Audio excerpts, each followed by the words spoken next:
Assalamualaikum, salam sejahtera untuk kita semua. Om Swastiastu, nama budaya, salam kebajikan.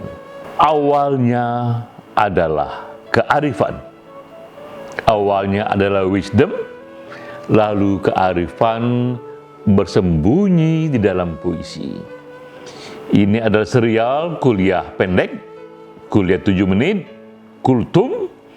Kita menggali kearifan dari kutipan puisi.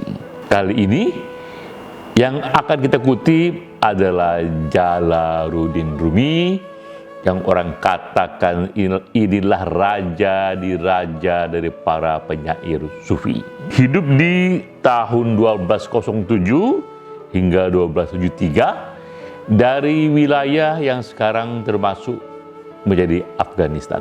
Kita akan kutip puisinya dari bukunya yang sangat terkenal, Masnawi, yang orang bilang inilah buku paling terkenal di dunia muslim, hanya nomor 2 setelah Al-Quran. Kutipan dalam buku itu yang sangat bagus sekali, ia mengatakan, agamaku adalah cinta, dan setiap hati adalah rumah suciku. Harta apa yang terkandung di dalam kutipan ini? Kearifan apa yang bisa kita gali? Kita kisahkan dulu segelintas kisah hidup Jalaluddin Rumi. Rumi di masa mudanya memulai dunia publik selaku seorang ahli hukum.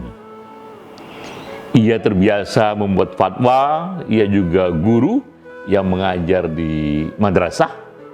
Namun di tahun 1244, ketika usianya 37 tahun, ia mengalami perjumpaan spiritual. Ia berjumpa dengan Sam Tabrizi, seorang guru figur yang begitu kuat.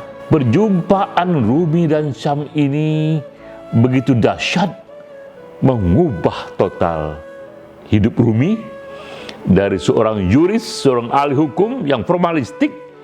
Ia pun berubah menjadi seorang sufi yang asketis. Ini perjumpaan yang begitu dalam yang membuat Rumi menumpahkannya dalam begitu banyak puisi. Ternyata perjumpaan Rumi dengan Syam itu hanya berlangsung 4 tahun saja. Di tahun 1248, Syam tiba-tiba menghilang. Para ahli hingga kini tak pernah sepakat mengapa Syam menghilang dan ia menghilang kemana. Tapi yang jelas, Rumi mengalami guncangan yang sangat hebat sekali.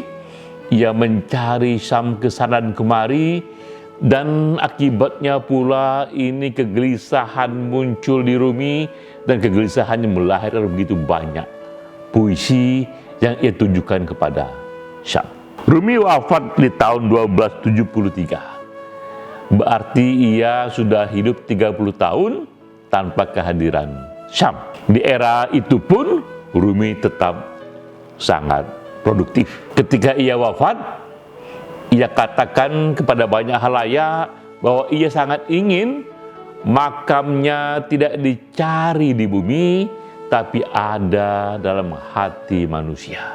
Dan itu terjadi, memang di hati banyak manusia, orang masih mengingat Rumi. Ketika ia wafat, yang hadir dalam wafatnya itu, dalam makamnya itu, tidak hanya kaum muslim, tapi juga Yahudi dan juga Nasrani. Kini 800 tahun kemudian setelah Rumi tiada, berita di banyak situs dan kita bisa cek juga di Google, Rumi dianggap hingga kini menjadi penyair yang paling terkenal bahkan di Amerika Serikat. Ini faktanya. Bahkan di Amerika Serikat 800 tahun setelah Rumi wafat, Rumi lebih banyak dibaca, lebih banyak dicari oleh orang-orang Amerika ketimbang para penyair dunia Barat sendiri. Mengapa? Mengapa Rumi dicari dunia barat sampai sebegitu mendalam? Banyak yang mengatakan bahwa Rumi ini ia mewakili 3 figur sekaligus. Ia membawa kedalaman renungan dari seorang Buddha. Ia bawa juga keluasan filosofi seperti Plato, dan ia tuangkan dalam bahasa yang indah seperti Shakespeare.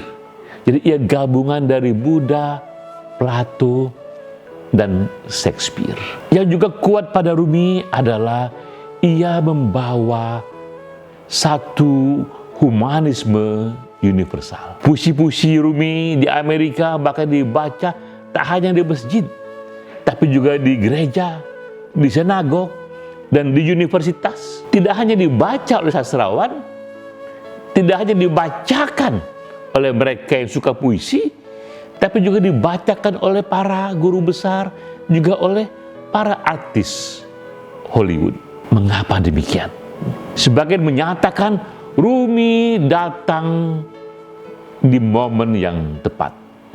Ini momen ketika dunia terpecah belah. Dunia sekarang ini terbelah dalam 193 negara, bahkan juga ada 4.300 agama, dan ada lebih dari 7.000 budaya. Homo sapiens terpilah-pilah dalam tembok-tembok itu sekarang ini.